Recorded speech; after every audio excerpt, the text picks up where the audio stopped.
जिस दिन Anita madam retirement लेने वाली थी, उस दिन सभी की, चाहे वह टीचर स्टाफ हों, चपरासी हों या स्टूडेंट हों, सभी की आंखें नम थी, क्योंकि सबकी चहेती, सबकी प्यारी और दुलारी अनीता मैडम, जो अपने विद्यालय के हर एक व्यक्ति विशेष को अपने परिवार के सदस्य की तरह मान सम्मान देती और उनके हर सुख दुख में उनके साथ खड़ी रहती थी।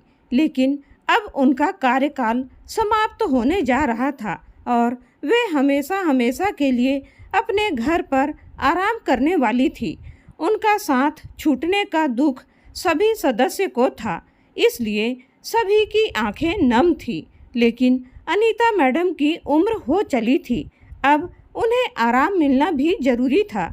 इसलिए एक तरफ खुशी भी थी और वहीं वह समय भी आ गया जब स्कूल के सारे लोगों ने थोड़ा खुश होकर तो थोड़ा दुखी होकर उन्हें विदाई पार्टी भी दी थी। अनीता मैडम भी उन्हें बहुत याद करती थी। अब अनीता जी को रिटायर हुए 3 साल हो चुके थे और वे अपने पति के साथ सुखपूर्वक अपना जीवन गुजार रही थी। लेकिन महामारी ने उनके पति को अपने आगोश में ले लिया। जीवन साथी के चले जाने से अनीता जी अंदर तक टूट गई। वे कभी अपने टीचर स्टाफ को, तो कभी स्टूडेंट को, तो कभी अपने पति को याद करके रोया करती। फिर बेटे बहू के कहने पर उनके साथ मुंबई में आ गई। उनका जीवन एकदम से बदल सा गया। पति का साथ तो छूट ही चुका था, लेकिन साथ साथ में उनकी 40 वर्षों की बसी बसाई गृहस्थी भी छूट गई और छूट गया वह आस पड़ोस भी, जो हर समय सुख दुख में उनके साथ रहता था। महानगर में पार्क के बेंच पर चुपचाप उदास भाव से बैठी अनीता जी विचारों में खो सी गई थी। सुबह का समय था, कुछ लोग सैर करने आए थे, तो कुछ लोग योगा कर रहे थे, तो कहीं कुछ बुजुर्ग बैठे हुए अपना जमाना याद कर रहे थे। लेकिन अनीता जी अपनी ही दुनिया में विचर रही थी। तभी अचानक एक आवाज़ ने उनकी तंद्रा भंग की। मुस्कुराते रहिए, जिंदगी बहुत खूबसूरत है। अनीता जी ने देखा कि लगभग 65-70 वर्ष के एक बुजुर्ग आदमी पास वाली बेंच पर बैठते हुए उनकी ओर देखकर मुस्कुरा रहे थे। न चाहते हुए भी अनीता जी बदले में मुस्कुराने लगी। इस अनजान शहर में पहली बार किसी ने उनसे बात की थी। बोतल से पानी पीते हुए वह बुजुर्ग व्यक्ति बोले, मेरा नाम चंद्रशेखर है, मैं यहीं पास वाली बिल्डिंग में रहता हूँ। आप बहुत परेशान जान पड़ती हैं, पिछली बातों को भूलकर आगे बढ़िए, चलने का नाम ही जिंदगी है। ऐसा कहते हुए वह बुजुर्ग व्यक्ति फिर से सैर करने चले गए और अनीता जी उनके जाने के बाद मन ही मन बोली, जिनकी जिंदगी में दुख ही न हो, उन्हें तो जिंदगी खूबसूरत लगेगी ही ना। ज्ञान तो सब देते हैं, लेकिन हमारे साथ क्या बीत रही है यह तो हम ही जाने। अब अनीता जी हर रोज पार्क आने लगी और लगभग हर रोज ही चंद्रशेखर जी से नमस्ते नमस्कार हो जाती। एक दिन चंद्रशेखर जी ने पूछ ही लिया कि क्या आप कहीं बाहर से आई हैं? तब अनीता जी बोली, दरअसल पहले मैं कानपुर में रहती थी, बेटा बहू नौकरी करते हैं ना, लेकिन महामारी के कारण मेरे पोते के स्कूल बंद हैं, इसलिए उसकी देखभाल के लिए बेटा बहू मुझे यहाँ ले आए। पति के देहांत के बाद मैं कानपुर में बिल्कुल अकेली हो गई थी। मेरी बेटी का ससुराल भी यहीं मुंबई में ही है, कभी कभार बेटी से भी मिलना हो जाएगा, यही सोचकर यहाँ चली आई। फिर चंद्रशेखर जी बोले, मुंबई शहर में आपका स्वागत है, चलिए आपको दूसरे हम उम्र लोगों से भी मिलवाता हूँ। दरअसल यहाँ पार्क में बुजुर्ग लोगों का एक ग्रुप बना हुआ है, जहाँ हम सब लोग एक दूसरे के सुख दुख में शामिल होते हैं, हंसते हैं, बतियाते हैं, कभी भजन गाते हैं तो कभी पुराने गाने भी गुनगुना लेते हैं, कभी जन्मदिन मनाते हैं तो कभी त्योहार। उनकी बात सुनकर अनीता जी को खुशी हुई और उन्होंने ग्रुप में शामिल होने की इच्छा जताई, तो चंद्रशेखर जी ने उन्हें ग्रुप के अन्य सदस्यों से मिलवाया और उस ग्रुप में शामिल कर लिया। उस ग्रुप के अधिकतर लोग अपना जीवन साथी खो चुके थे। किसी को कोई बीमारी थी तो किसी को कोई, लेकिन अनीता जी यह देखकर हैरान थी कि सभी लोग जिंदा दिल थे और ऊर्जा से भरपूर जीवन जी रहे थे। उन लोगों से मिलकर अनीता जी की उदासी कहीं दूर चली गई। हर रोज सुबह और शाम को वह सब लोगों के साथ अपना समय बिताने लगी। अक्सर अनीता जी अपनी बेटी को फ़ोन करके पार्क में आने वाले बुजुर्गों के बारे में बातें किया करती थी। माँ के हम उम्र लोगों के साथ मेल जोल की बात सुनकर उनकी बेटी को बहुत खुशी हुई। एक दिन अनीता जी ने नोटिस किया कि पार्क में आने वाले सभी बुजुर्ग उनसे बड़े थे, परंतु सब लोग चुस्त दुरुस्त थे और अपने आप को अप टू डेट रखते थे। जब घर आकर उन्होंने अपना चेहरा आईने में देखा तो उन्हें लगा कि समय से पहले ही उन्होंने अपने आप को बूढ़ा बना लिया है। यह सोचकर वह बाजार से हेयर कलर खरीद कर लाई और अपने बालों को कलर कर लिया। फिर अलमारी खोली और अपने पति की दी हुई सबसे खूबसूरत साड़ी पहन ली और आईने में देखकर मुस्कुराती हुई खुद से ही बोली, ये हुई ना बात। शाम के समय जैसे ही वह पार्क जाने के लिए बाहर निकलने लगी, उसी समय उनकी बहू की नज़र उन पर पड़ी। देखकर उसका मुंह खुला का खुला रह गया और बोली, ये सब क्या है माँ जी? उसने झट से अपने पति निखिल को आवाज़ लगाई, देखो तो जरा, आखिर क्या हो गया है तुम्हारी माँ को? ये क्या सजने संवरने की उम्र है? जैसे ही बेटे ने उनकी ओर देखा तो मुंह पर हाथ रखकर हंसने लगा। तभी बहू बोली, माँ जी, ये सब पहनने की आपकी उम्र नहीं है और अब तो पापा भी नहीं रहे। बेटे बहू का व्यवहार देखकर अनीता जी का दिल टूट सा गया और वह चुपचाप जाकर अपने कमरे में बैठ गई। अब उनका पार्क जाने का मन ही नहीं हुआ। सोचने लगी कि अगर आज अच्छे से तैयार हो गई तो ऐसा भी कौन सा गुनाह कर दिया। आज तक मैंने तो कभी बहू को किसी बात के लिए नहीं टोका। अपनी मर्जी से पहनती है, खाती है, बाहर आती जाती है। पर मैं तो हमेशा यही सोचती थी कि वक्त बदल चुका है। बड़े शहरों में लोग मॉडर्न हैं।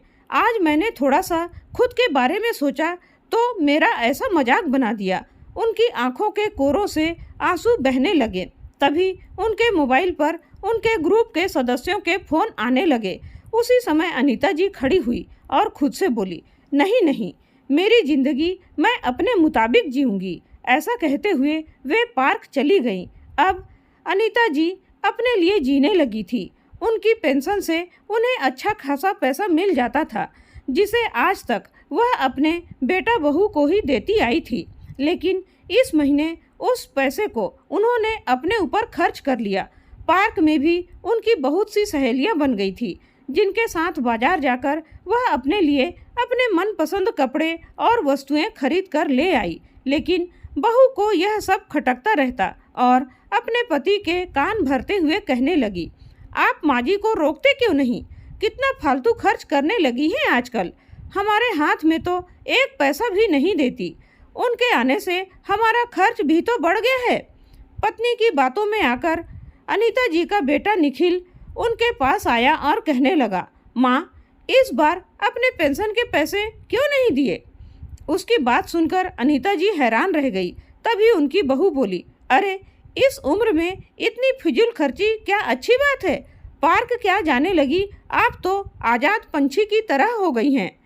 उसी समय अनीता जी बोली, बहू, मैंने तुम लोगों को पूरी आज़ादी दी है। अब तुम मेरी आज़ादी तय नहीं कर सकते। मैं जो करूँगी अपनी मर्जी से करूँगी। उनकी यह सब बात सुनकर बेटा बहू दोनों चुप हो गए। अनीता जी पाक कला में बहुत ही निपुण थी।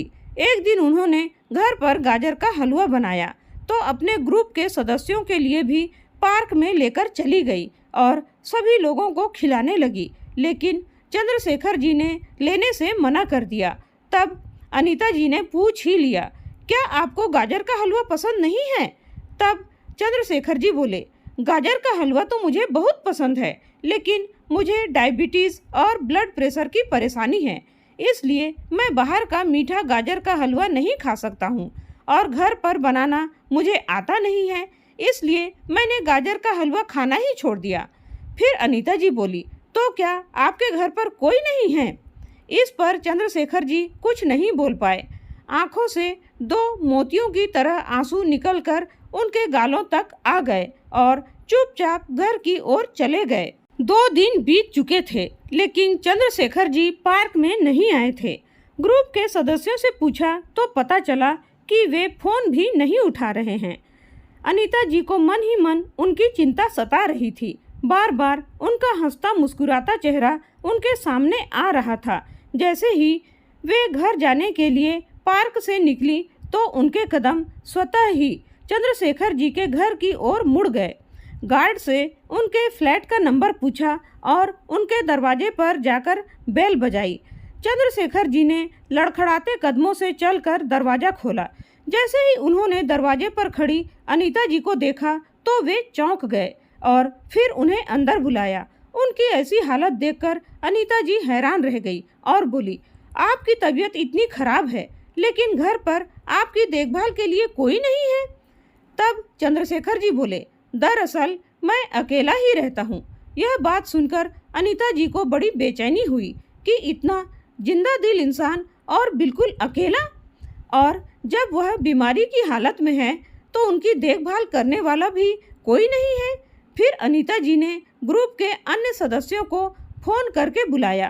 चंद्रशेखर जी ने बहुत मना किया, लेकिन अनीता जी बोली, क्या बात कर रहे हैं आप? जिस व्यक्ति ने मुझे जीना सिखाया उसे मैं अकेले कैसे छोड़ सकती हूँ? थोड़ी ही देर में उनकी मदद से अनीता जी चंद्रशेखर जी को डॉक्टर के पास ले गई। दवाइयाँ देते हुए डॉक्टर ने अच्छी खुराक और समय पर दवाइयाँ लेने की हिदायत दी, लेकिन उनके खाने पीने की समस्या थी। अनीता जी सहित ग्रुप की 2 अन्य महिला सदस्यों ने उनके घर पर तीनों वक्त का खाना बनाकर भेजने की जिम्मेदारी ले ली। समय समय पर अनीता जी उन्हें दवाई लेने की भी हिदायत देती रहती थी। कुछ ही दिनों में चंद्रशेखर जी बिल्कुल ठीक हो गए और वापस पार्क में आने लगे। एक दिन अनीता जी उनसे पूछ ही बैठी कि क्या आपका इस दुनिया में कोई नहीं है?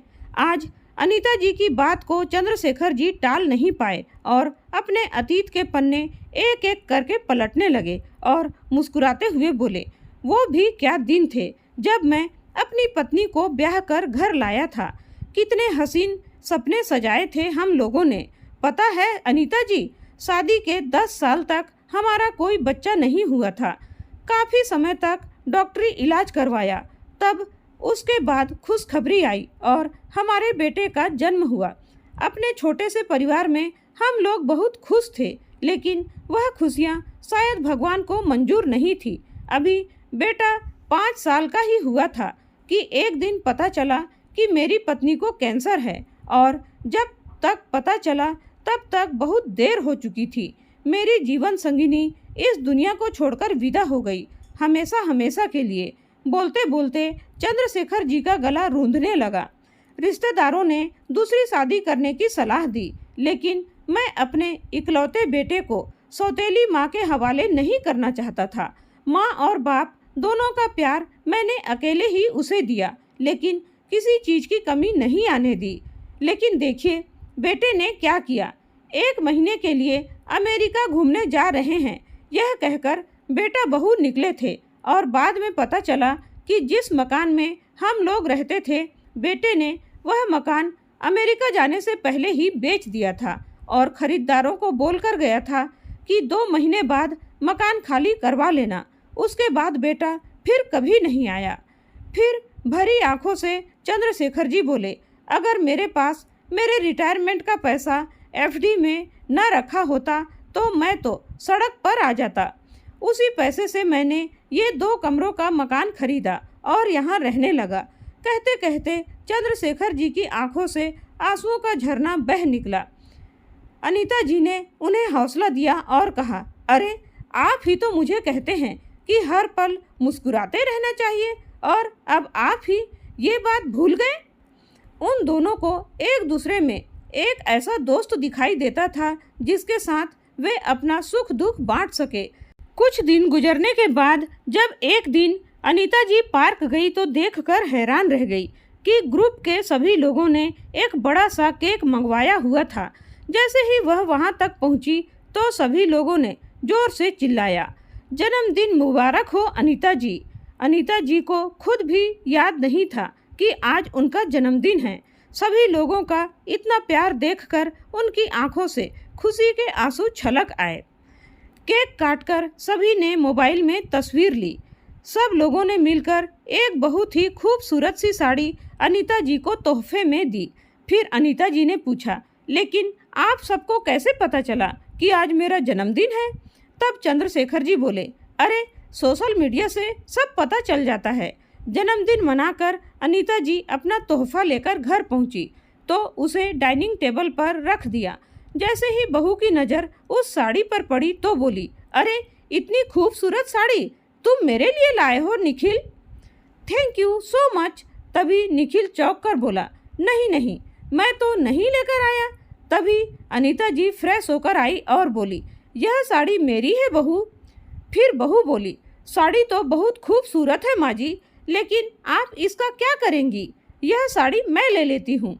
ऐसा कहते हुए जैसे ही साड़ी उठाने के लिए उसने हाथ आगे बढ़ाया, तब अनीता जी ने वह साड़ी उठाते हुए कहा, नहीं बहू, यह साड़ी मेरे लिए बहुत ही अनमोल है। बहू अपनी सास का मुंह देखते ही रह गई। फिर अनीता जी ने कहा, दरअसल आज मेरा जन्मदिन था ना, इसलिए पार्क में ग्रुप के सभी लोगों ने मुझे यह तोहफा दिया था। यह बात सुनकर बेटे बहू दोनों हैरानी से बोले, आपका जन्मदिन था आज? ऐसा कहते हुए उन दोनों का सिर शर्म से झुक गया। फिर उनका बेटा बोला, माँ, आप अपना जन्मदिन मनाती ही नहीं हो ना, इसलिए हमें याद ही नहीं रहा। उसी समय अनीता जी पुराने समय की यादों में खो गई, जब अपने बच्चों के जन्मदिन के अवसर पर वह पूरा दिन रसोई में खड़े होकर उनके मनपसंद के पकवान बनाती और शाम को उनके दोस्तों को बुलाकर पार्टी देती। लेकिन फिर सोचने लगी कि समय समय की बात है, जब बेटा बहू अपनी ज़िंदगी में मस्त है तो बड़ों को भी अपने लिए जीना चाहिए। लेकिन बहू को अपनी सास में यह परिवर्तन रास नहीं आ रहा था। एक दिन जब अनीता जी पार्क गई तो अपना मोबाइल साथ लेकर जाना भूल गई। उस दिन बहू और बेटा घर जल्दी आ गए। बहू की नज़र सासू माँ के मोबाइल पर गई तो उठाकर चेक करने लगी, लेकिन जब देखा कि सासू माँ व्हाट्सएप और फेसबुक पर हैं तो वह दंग रह गई और नमक मिर्च लगाकर अपने पति को चंद्रशेखर जी द्वारा भेजे गए गुड मॉर्निंग और गुड नाइट के मैसेज दिखाने लगी। अब तो बेटे को भी माँ में खोट दिखाई देने लगा। बस फिर क्या था, जैसे ही अनीता जी घर वापस लौटी तो बेटे बहू दोनों तो जैसे तैयार बैठे थे उन पर बरसने को। अपनी माँ को कुछ बोलने का मौका दिए बगैर वह उनके चरित्र पर उंगली उठाने लगे।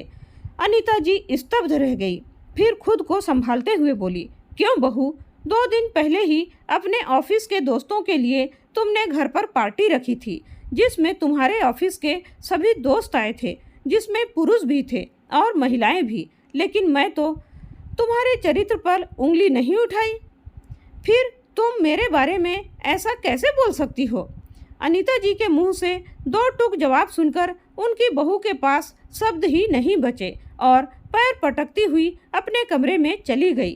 अगले दिन बेटा बहू के ऑफिस जाने के बाद जैसे ही अनीता जी पोते के लिए खाना बनाने के लिए रसोई घर में गई तो फर्श पर पानी गिरा होने के कारण उनका पैर फिसल गया और वह धम्म से जमीन पर गिर गई। उनकी बाजू में गंभीर चोट आई और कमर में भी बहुत ज़्यादा दर्द हो रहा था। उनके पोते ने तुरंत फ़ोन लगाकर अपने पापा को सारा हाल बताया और उन्हें जल्दी आने को कहा। डॉक्टर से चेक करवाया तो पता चला कि उनके बाजू की हड्डी में फ्रैक्चर हुआ है। डॉक्टर ने बाजू पर प्लास्टर चढ़ाकर और दवाइयाँ देकर शाम तक उन्हें घर भेज दिया, लेकिन अब उनका पार्क जाना छूट गया। चंद्रशेखर जी उन्हें फ़ोन करते या मैसेज करते तो वे किसी बात का कोई जवाब नहीं देती, चुपचाप लेटे हुए आंसू बहाती रहती। काम वाली बाई खाना पकाकर खाना रख जाती और बेटा बहू रोजाना अपने काम पर चले जाते। दोनों में से किसी ने भी एक दिन की छुट्टी लेना भी जरूरी नहीं समझा। अनीता जी को उठने बैठने में भी कष्ट होता था, लेकिन किसी को क्या फर्क पड़ता था। एक दिन ग्रुप के सारे बुजुर्ग सदस्य उनके घर पर आ गए। किसी के हाथ में फूल थे तो किसी के हाथ में गेट वेल सून के कार्ड थे। कोई समोसे लेकर आया तो कोई जलेबियाँ। उन्हें देखकर बिस्तर पर पड़ी अनीता जी को ऐसा लगा कि जैसे उन्हें कोई अपना मिल गया हो। उनके चेहरे पर मुस्कुराहट बिखर गई। हंसी मजाक करते हुए सब ने स्वादिष्ट व्यंजनों का आनंद उठाया। हंसते बतियाते 1 घंटा बीत गया। अब अनीता जी को चिंता होने लगी थी क्योंकि उनके बेटे और बहू के आने का वक्त हो रहा था। अंदर ही अंदर उन्हें डर लग रहा था कि बहू क्या बोलेगी। उसी समय दरवाजे की घंटी बजी और बेटा बहू अंदर आ गए और अंदर का दृश्य देखकर हैरान रह गए। सभी लोगों के जाने के बाद उनकी बहू बोली, यह मेरा घर है या धर्मशाला, जिसे देखो मुंह उठाए चला आता है। और माँ जी आप हमारे सामने तो बड़ा दर्द का नाटक करती हैं और हमारी पीठ पीछे अपने दोस्तों को बुलाकर घर में पार्टी करती हैं। अरे कुछ तो शर्म कीजिए, आपकी इन हरकतों का हमारे बच्चों पर क्या असर पड़ेगा। बहू की यह बात सुनकर अनीता जी चुपचाप लेटी रही। आज उन्हें अपने पति की याद बहुत सता रही थी। सोचने लगी कि उनके रहते मजाल है कि कोई भी मुझ पर उंगली उठा सके और आज अपमान के कड़वे घूंट पीने पर मजबूर हो गई हूँ। दिन बीतने लगे और करीब 1.5 महीने बाद अनीता जी का प्लास्टर उतार दिया गया। अब वह फिर से पार्क जाने लगी तो धीरे धीरे उनकी मुस्कुराहट वापस आने लगी। लेकिन बहू के ताने थे जो बंद होने का नाम ही नहीं ले रहे थे और बेटा सब कुछ सुनकर भी अनसुना कर देता। घर के माहौल से परेशान होकर एक दिन अनीता जी ने ठान लिया, बस अब और नहीं, जीवन की सांझ तो हो ही चुकी है और न जाने कब इस जीवन का अंत हो जाए। तो इससे पहले मैं स्वयं के लिए जीना चाहती हूँ। जो मुझे अच्छा लगेगा मैं वह करना चाहती हूँ। बेटे बहू का मोह छोड़ते हुए एक दिन उन्होंने फैसला कर लिया और सामने की बिल्डिंग में 2 कमरों का फ्लैट किराए पर ले लिया। बेटे ने रोकना चाहा तो अनीता जी ने स्पष्ट कह दिया कि अब मैं किसी पर बोझ नहीं बनना चाहती। तभी उनकी बहू बोली, हाँ हाँ, पंख जो लग गए हैं अब आपके, अब तो आज़ाद घूमेंगी। बदले में अनीता जी गुस्सा करने के बजाय मुस्कुराते हुए बोली, बिल्कुल, अब मैं अपने अधूरे सपने पूरे करूंगी। उन्होंने अपना सामान पैक किया और अपने फ्लैट में शिफ्ट हो गई। उनकी इतनी पेंशन तो आती ही थी कि काम वाली बाई लगा सके और अपना खर्चा आसानी से निकाल पाए। अब अनीता जी अपनी जिंदगी सुकून से जी खा रही थी। उनका बेटा और पोता कभी कभार उनसे मिलने आ जाते थे, लेकिन बहू से इतना भी कष्ट न किया गया। अक्सर चंद्रशेखर जी शाम की चाय उनके घर पर ही पीते थे। अक्सर पार्क के अन्य बुजुर्ग व्यक्ति भी उनके घर आते जाते रहते थे। अब अनीता जी स्वयं को आज़ाद महसूस करती थी। अपने अलग रहने की बात अनीता जी ने अपनी बेटी को भी बता दी थी। इस बात से उसे थोड़ा दुख तो पहुंचा, लेकिन एक सुकून भी था कि उसकी माँ अब अपनी मर्जी से जी पाएगी। एक दिन अनीता जी हैरत में पड़ गई जब उन्होंने अपने घर के दरवाजे पर बेटे के साथ बहू को आया देखा। इससे पहले वह कुछ पूछती, तभी उनकी बहू तेजी से अंदर आई और बोली, माँ जी, कुछ शर्म हया बची है या नहीं? पता है सोसाइटी वाले आपके बारे में क्या क्या बातें कर रहे हैं? आखिर आपके और चंद्रशेखर जी के बीच में क्या चल रहा है? तभी अनीता जी बोली, बेटा, मुझे दुनिया वालों की बातों से कोई फर्क नहीं पड़ता। मुझे केवल इतना पता है कि सारी उम्र जिम्मेदारियां निभाते निभाते मैंने अपने बारे में सोचना ही छोड़ दिया था। बाकी की बची जिंदगी मैं हंसी खुशी से गुजारना चाहती हूँ और मुझे नहीं लगता कि इसमें किसी को परेशानी होनी चाहिए। और रही बात चंद्रशेखर जी की, तो उन्होंने तो मुझे जीना सिखाया है, वरना मैं तो पूरी तरह टूट चुकी थी। तभी उनका बेटा बोला, लेकिन माँ, आप इन लोगों को नहीं जानती। ऐसे लोग अपनापन दिखाकर दूसरों को लूट कर ले जाते हैं। बेटा, मैंने अपने ये बाल धूप में सफ़ेद नहीं किए हैं, और वैसे भी जिसे अपनों ने ही लूट लिया हो उसे दूसरे क्या लूटेंगे? तुमने मेरे पास छोड़ा ही क्या है जो कोई लूट लेगा?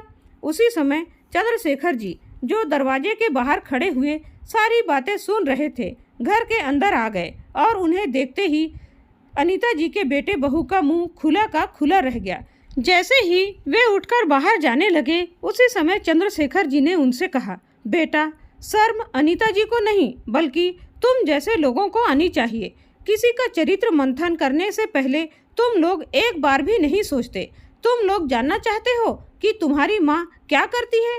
जैसे ही चंद्रशेखर जी ने कहा तो अनीता जी ने उन्हें चुप रहने का इशारा किया, परंतु वह रुकने वाले नहीं थे।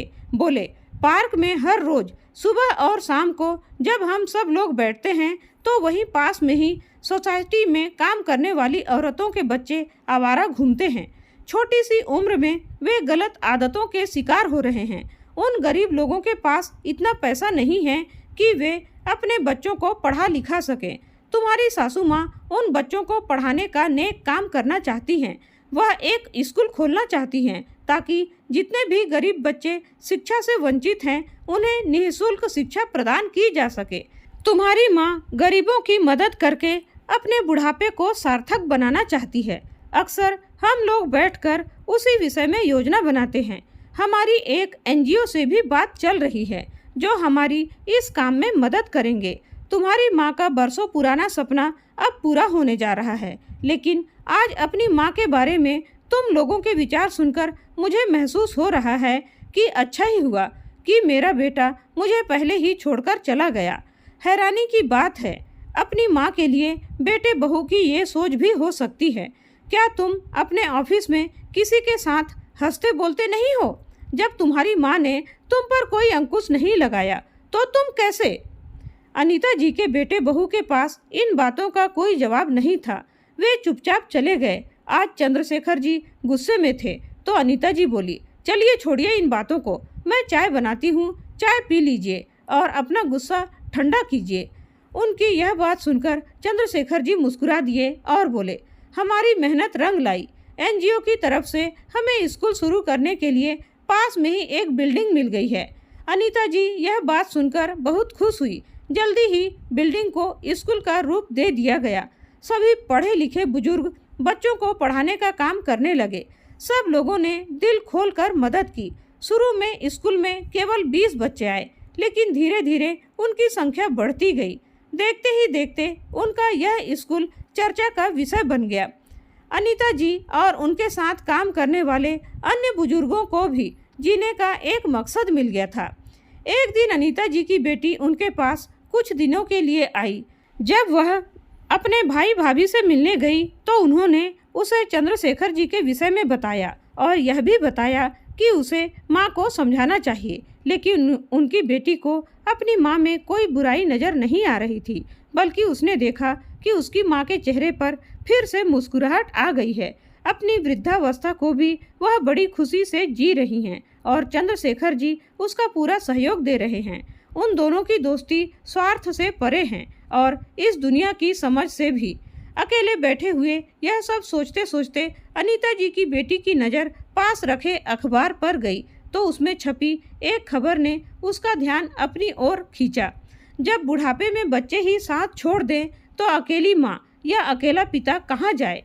वृद्धावस्था में अकेलेपन को मात देने के लिए 65 वर्ष के बुजुर्ग ने 63 वर्ष की महिला के साथ विवाह किया। अपनी गृहस्थी फिर से बसाकर वे दोनों खुश हैं।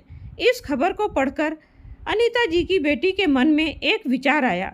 जब चंद्रशेखर जी अनीता जी के घर आए तो उसने अपनी माँ और चंद्रशेखर जी के सामने दोनों की शादी का प्रस्ताव रखा और कहा कि आप दोनों के इस रिश्ते को यह दुनिया नहीं समझ पाई तो क्यों ना आपके इस रिश्ते को एक नाम दे दिया जाए।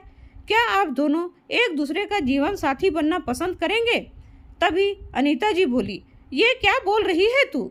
इस उम्र में क्यों हम पर दाग लगाना चाहती है? ये दुनिया क्या कहेगी? लेकिन उसकी बात सुनकर चंद्रशेखर जी थोड़ी देर चुप बैठे रहे।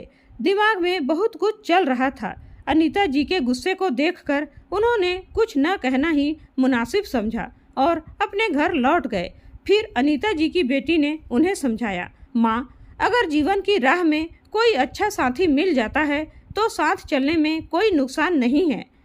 अनीता जी सोचते सोचते अपने पति की तस्वीर के सामने बैठ गई। उनका मन बेचैन हो रहा था। सोचने लगी कि मैं अपने पति को धोखा नहीं दे सकती, लेकिन फिर अगले ही पल विचार आया कि मेरे पति भी तो यही चाहते थे कि मेरे होठों पर हमेशा मुस्कुराहट रहे। मेरी आंखों में आंसू देखकर तो उन्हें भी चैन नहीं मिलता होगा। और फिर अगर दोस्ती को एक रिश्ते का नाम दे दिया जाए तो दुनिया का मुंह बंद हो जाएगा। चंद्रशेखर जी को भी इस रिश्ते से कोई हर्ज नहीं था। चिंता थी तो केवल इस बात की कि कोई उन दोनों पर उंगली न उठाए। लेकिन अनीता जी के बेटे बहू तक ये बात पहुंची तो वे भड़क उठे। वे दोनों इस रिश्ते के सख्त खिलाफ थे। सोसाइटी में हर कोई उनके बारे में बातें कर रहा था। कोई उनकी हिम्मत की तारीफ कर रहा था तो कोई कानाफूसी कर रहा था। 2 दिन बीते तो अचानक मीडिया वाले अनीता जी के स्कूल के बाहर पहुंच गए और उनसे इस रिश्ते के बारे में सवाल करने लगे। लेकिन अनीता जी हैरान थी कि उन तक यह खबर कैसे पहुंची। और उधर अनीता जी की बहू पीछे खड़ी हुई मुस्कुरा रही थी और सोच रही थी, बड़ी आई हिम्मत दिखाने वाली, अब पूरी दुनिया को जवाब देंगी तो पता चलेगा। चारों तरफ जैसे हंगामा सा हो गया। लेकिन अनीता जी ने सोच लिया था कि आज वह चुप नहीं रहेंगी। जब मीडिया वालों ने पूछा ही है कि क्या सच है कि इस उम्र में आप चंद्रशेखर जी से शादी करने जा रही हैं? अपने स्कूल के बच्चों को क्या आप यही शिक्षा देने चली हैं? अनीता जी ने खुद को मजबूत बनाते हुए एक गहरी सांस ली और बोली, यह बिल्कुल सच है कि हम दोनों शादी करने जा रहे हैं, पर इसके लिए मजबूर करने वाला कौन है? ये समाज। हमारा शादी करने का मकसद केवल अपना अकेलापन बांटना है, वह अकेलापन जो आज की पीढ़ी ने हमें दिया है। अरे हम लोग तो वृक्ष के सूखे हुए पत्ते के समान हैं, जो कब झड़ जाए नहीं मालूम। लेकिन जब तक वृक्ष से जुड़े हुए हैं तब तक खाद और पानी की दरकार तो हमें भी है। किसी से हंसना बोलना हमें भी अच्छा लगता है। अगर हम एक दूसरे का सुख दुख बांट लेते हैं, हंस बोल लेते हैं, तो यह समाज को रास नहीं आता। तभी चंद्रशेखर जी आए और अनीता जी का हाथ थामते हुए बोले, शादी करने का फैसला हमने इसलिए लिया है ताकि समाज के सामने हमारे रिश्ते पर मुहर लग जाए और किसी को हमारा हंसना और बोलना न अखरे। अब भी यदि किसी के मन में कोई सवाल है तो बोलो। तभी भीड़ में से तालियों की आवाज़ आने लगी। यह तालियां अनीता जी और चंद्रशेखर जी के बुजुर्ग साथी बजा रहे थे। देखते ही देखते पूरा स्कूल तालियों से गूंज उठा। सब उनके साहस की सराहना कर रहे थे। वहीं अनीता जी की बहू का चेहरा लटक गया। वह उस भीड़ से चुपचाप निकलकर भागने लगी। तभी एक मीडिया कर्मी जिसे उसने यह खबर दी थी, उसने उससे पूछा कि अब वह अपनी सासू माँ के इस फैसले के बारे में क्या कहना चाहती है। तो वह अपना सिर झुकाए शर्म से पानी पानी होकर वहाँ से भाग खड़ी हुई। तब वही मीडिया कर्मी उनके बेटे बहू के बारे में खूब खरी खोटी सुनाया कि जब बेटे बहू अपने बुजुर्ग माता पिता को अपने घर में मान सम्मान न दें तो अनीता जी की तरह हर माँ बाप को साहसिक कदम उठाना ही चाहिए। सभी ने उसके इस विचार का समर्थन किया। तो दोस्तों, इस कहानी में आपको क्या लगता है, अनीता जी ने सही किया या गलत? अपने अनमोल विचार कमेंट करके ज़रूर बताइएगा। और यह कहानी आप कहाँ कहाँ से सुन और पढ़ रहे हैं, ज़रूर बताइएगा। कहानी पसंद आई हो तो लाइक और शेयर ज़रूर कीजिएगा। दोस्तों, चैनल में पहली बार आए हैं तो सब्सक्राइब ज़रूर कीजिए। कहानी को अंत तक सुनने के लिए आपका बहुत बहुत धन्यवाद।